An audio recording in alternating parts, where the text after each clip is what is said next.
Shalom, Jemaat BCS dimanapun kita berada. Mari kita luangkan waktu sejenak untuk merenungkan firman Tuhan pada hari ini. Selamat pagi Bapak Ibu yang dikasihi oleh Tuhan. Mari pada pagi hari ini kita mengawali hari dengan merenungi firman Tuhan yang diambil dari Lukas 9 ayatnya yang ke-23. Katanya kepada mereka semua, "Setiap orang yang mau mengikut aku, ia harus menyangkal dirinya, memikul salibnya setiap hari dan mengikut aku." Demikian firman Tuhan.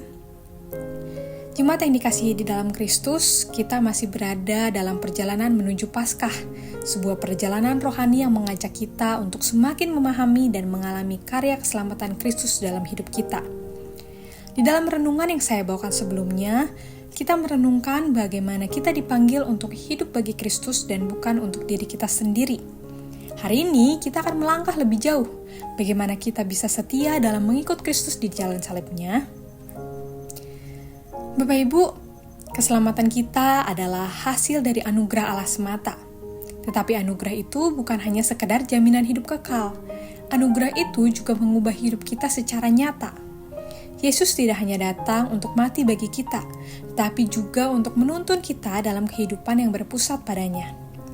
Di dalam ayat yang kita baca tadi, dalam Lukas 9 ayat yang ke-23, Yesus dengan jelas menyatakan bahwa mengikut Dia berarti menyangkal diri, memikul salib setiap hari dan berjalan di dalam ketaatan.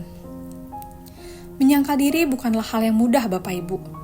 Dalam dunia yang mengajarkan kita untuk selalu mencari kepuasan diri, mengutamakan kehendak sendiri, dan mengejar kenyamanan, panggilan Yesus untuk menyangkal diri terdengar seperti sesuatu yang sulit diterima.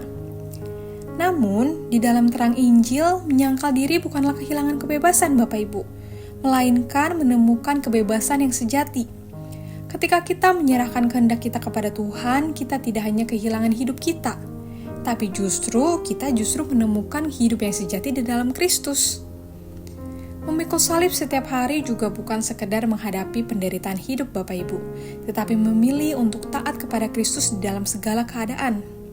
Salib itu bukan hanya simbol penderitaan, tetapi juga lambang penyerahan total kepada kehendak Bapa. Yesus sendiri yang menunjukkan hal ini di Taman Getsemani ketika Dia berdoa di dalam Matius 26 ayat ke-39, "Ya Bapakku, jikalau sekiranya mungkin, biarlah cawan ini lalu daripadaku. Tetapi janganlah seperti yang ku kehendaki, melainkan seperti yang Engkau kehendaki." Mengikut Kristus berarti meneladani sikap ini, yaitu taat meskipun sulit, setia meskipun harus mengorbankan sesuatu. Dan kabar baiknya, Bapak Ibu yang dikasihi oleh Tuhan, kita tidak berjalan sendiri di dalam perjalanan ini. Mengikuti Yesus bukanlah usaha manusia semata, tetapi sebuah panggilan yang disertai dengan penyertaan Allah. Roh Kudus diberikan kepada kita untuk menguatkan kita di dalam perjalanan ini. Ketika kita lemah, Dialah yang memberi kekuatan. Ketika kita takut, Dialah yang menghibur. Bahkan ketika kita merasa tidak sanggup, Dialah yang menopang kita. Bapak Ibu, masa-masa Prapaskah ini adalah waktu untuk kita bertanya kepada diri sendiri lagi. Apakah saya sungguh mengikut Kristus, atau saya hanya sekedar mengaku percaya kepadanya? Apakah ada hal dalam hidup saya yang masih saya genggam erat yang seharusnya saya serahkan kepada Tuhan?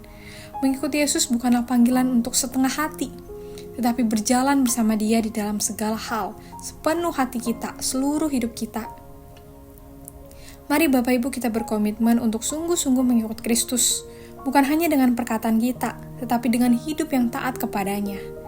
Mari kita terus berjalan menuju salib dengan hati yang penuh penyerahan, karena di sana kita menemukan kasih yang sejati, pengampunan yang sempurna, dan hidup yang kekal.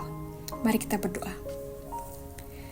Tuhan Yesus, Engkau telah memanggil kami untuk mengikut-Mu, bukan dengan cara yang mudah, tetapi dengan menyangkal diri dan memikul salib. Mungkin itu berat bagi kami ya Tuhan, tapi kiranya Engkau yang menguatkan kami. Engkau yang mengajarkan kami untuk semakin taat kepadamu, bukan dengan kekuatan kami sendiri, tetapi melalui anugerah-Mu yang menopang kami. Bantulah kami agar tidak hanya berkata bahwa aku percaya kepadamu, tetapi kami mau sungguh-sungguh menghidupinya. Kami mau benar-benar hidup bagi Tuhan. Di tengah-tengah segala kelemahan kami, keberdosaan kami, kiranya Engkau yang memampukan kami untuk terus berjalan di dalam nama Tuhan. untuk terus melangkah menuju salib, semakin mendekat kepada Tuhan. Di dalam nama Tuhan Yesus kami berdoa. Amin. Demikian renungan harian kita pada hari ini. Mari kita terus rindu menjadi murid Kristus bersama keluarga Allah. Tuhan Yesus memberkati.